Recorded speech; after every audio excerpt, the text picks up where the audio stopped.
But the majority-minority relationship can also be a legacy of history or stem from a willingness from some citizens to distance themselves from the mainstream culture. In other cases, it proceeds from the emergence of a majority group whose members perceive themselves as homogeneous in contrast to other people. Or duality can be a mixture of all of the above. Then, as a result, a widespread perception sets in, the perception of a gap that can be hardly bridged, or of a difference that should not be erased between the majority and the minority groups. Whatever that may be, I think that such a duality now prevails in Quebec, and it has always prevailed in Quebec. It's part of its history. I also believe that this duality paradigm is now expanding rapidly in the Western world. For instance, England, Netherlands, Denmark, Sweden, Norway, Germany, and France are clearly shifting towards this kind of paradigm. The fifth paradigm is the mixity. It is predicated on the idea that through intense miscegenation, the ethnocultural diversity of a nation will progressively merge, eventually disappearing into a new culture different from its initial components. And such a paradigm used to be found primarily in Latin America, notably in Mexico and in Brazil. Let me add 3 further comments on this topic. First, each paradigm can host several models. For instance, diversity can lead to Canadian multiculturalism or to the American-style rights-based hyphenation. Duality can be translated into interculturalism or consociationalism, etc. Conversely, there are nations that simultaneously subscribe to 2 or 3 competing paradigms. The United States comes to mind here. The diversity framework is still predominant in this country, since the nation was, at least officially, founded on universal ideas meant to accommodate greatest possible diversity. Yet we are currently seeing the manifestations of 2 other paradigms. The first one is the duality paradigm, the mainstream culture versus minorities perceived as reluctant to integrate into the American society or the American culture. And the second is the homogeneity or assimilation paradigm, in line with the radical version of the melting pot. The duality paradigm has made a giant step with Huntington, this idea of the civilization clash within the United States and beyond.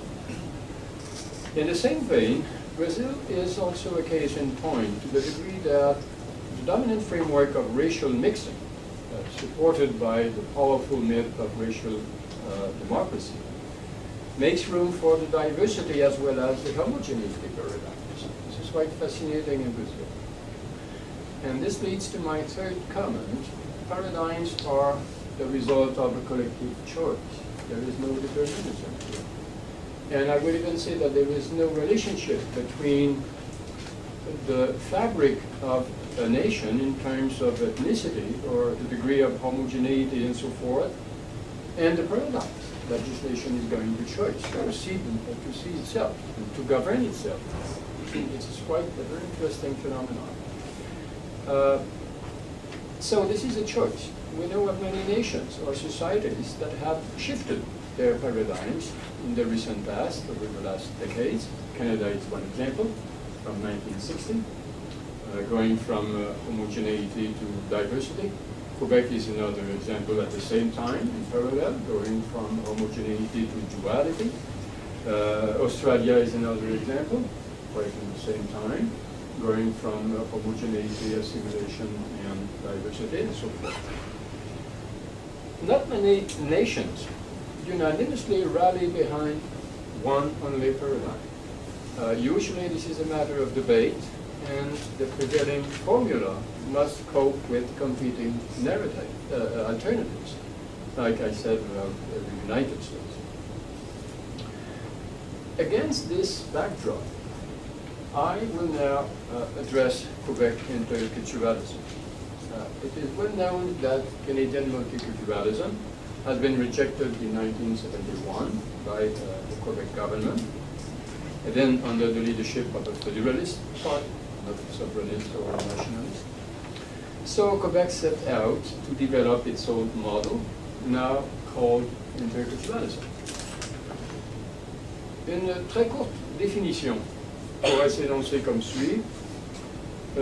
Dans ce qui le caractérise essentiellement comme mode de gestion démocratique et pluraliste de la diversité ethnoculturelle, l'interculturalisme est un modèle axé sur la recherche d'équilibre qui entend tracer une voie médiane entre l'assimilation et la segmentation et qui, dans ce but, met l'accent sur l'intégration, les interactions, la promotion d'une culture commune dans le respect des droits et de la diversité.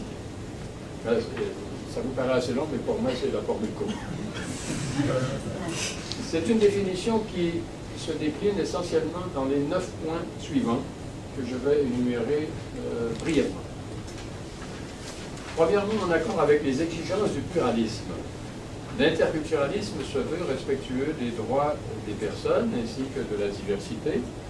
Il adhère donc au principe de la reconnaissance, tel que défini par Charles Taylor et autres. Il préconise une pratique judicieuse et responsable des accommodements raisonnables au sens des tribunaux. Donc une pratique des accommodements qui respecte les valeurs fondamentales et qui contribue à l'intégration des personnes qui sont les plus susceptibles d'exclusion ou de préjudice en vertu de leurs caractéristiques distinctes. C'est un modèle aussi qui appuie l'enseignement des langues d'origine au profit des immigrants, qui favorise l'insertion économique et sociale de tous les citoyens et qui combat la xénophobie, la discrimination ou le racisme. C'est le premier élément de l'interculturalisme.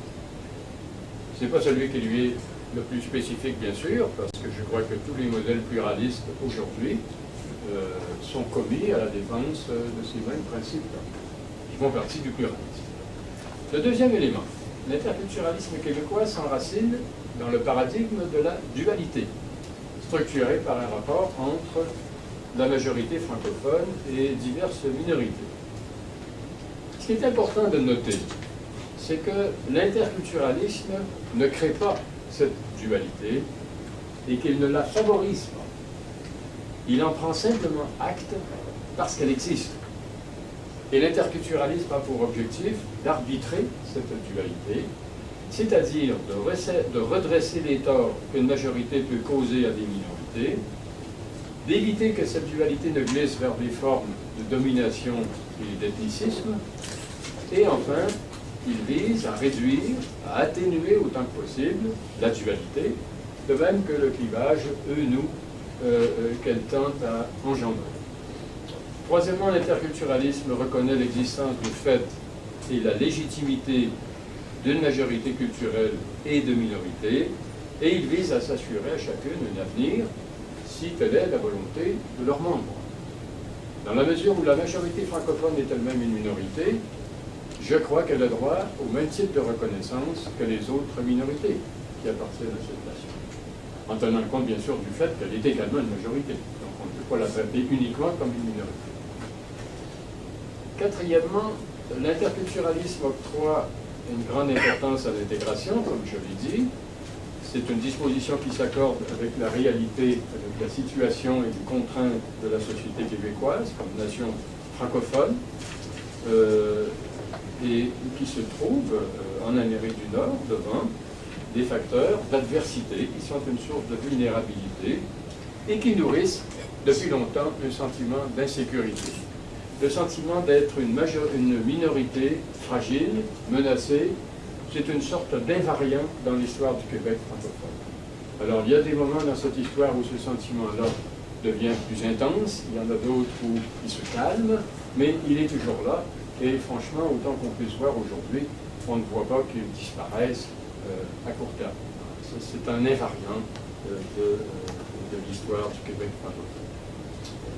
L'accent sur l'intégration s'accorde aussi bien évidemment avec les impératifs du droit et de l'éthique sociale. Une société démocratique doit se soucier de l'insertion économique et sociale de ses citoyens, en particulier les plus défavorisés, ce qui est le cas des immigrants.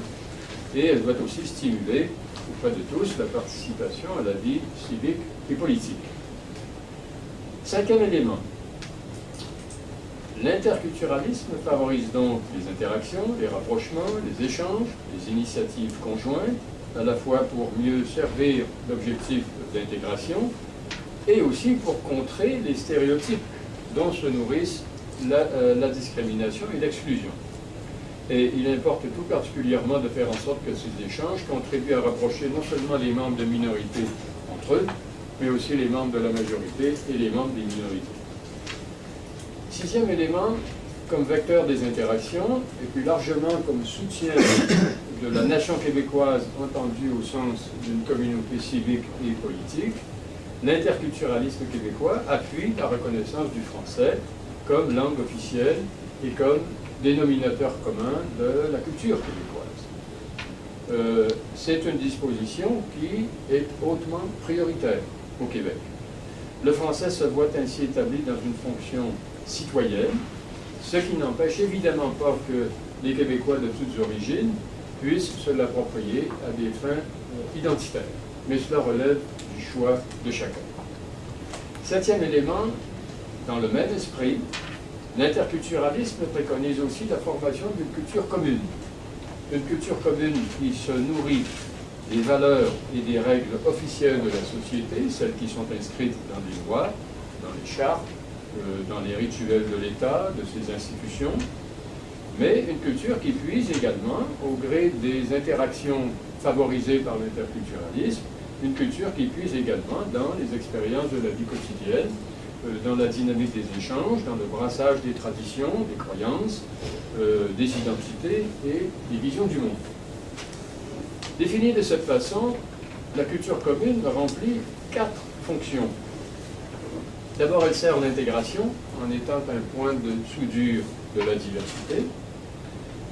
Ensuite, elle atténue la dualité et elle prévient le sort d'un clivage eux-nous. Et troisièmement, elle jette des passerelles pour les membres de la majorité, aussi bien que les membres des minorités, qui voudraient renégocier leur appartenance d'origine et s'intégrer dans une culture québécoise. Et cela peut jouer dans toutes les directions, autant, encore une fois, pour les minorités que pour les majorités. Nous pourrons revenir là-dessus, mais ça, c'est une dimension qui est extrêmement importante. Et quatrième fonction, cette culture commune, elle est le lieu de rencontre, le lieu d'expression et le lieu de mise en valeur de la diversité. Et encore une fois, il s'ensuit nullement que la culture majoritaire ou les cultures minoritaires doivent renoncer à elles-mêmes ou qu'elles doivent se fondre dans cette culture commune. Simplement, cette culture commune se constitue à même les minorités et la majorité tout en contribuant à les transformer. Et encore une fois, ceci au gré des choix individuels, et non pas sous l'action de l'État, etc. Huitième attribut, on pourrait dire que la culture nationale québécoise se compose de 3 trames qui sont étroitement entrelacées et qui sont en mouvement constant. La culture majoritaire, les minorités culturelles et la culture commune.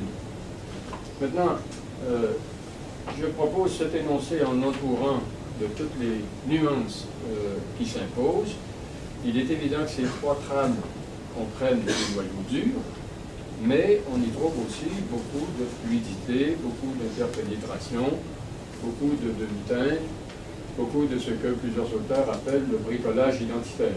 Alors, je n'aime pas le mot bricolage parce que ça ne paraît pas très digne de se refaire une identité, alors que c'est un acte fondamental qui mérite énormément de respect. Et si vous avez un autre concept que bricolage, je suis preneur. Métissage. Pardon? Métissage. Métissage. Non. C'est vous, mais en fait, l'action historique. Là? L'action historique. L'action historique. Quand le concours est ouvert, alors. Le dernier attribut, Parce que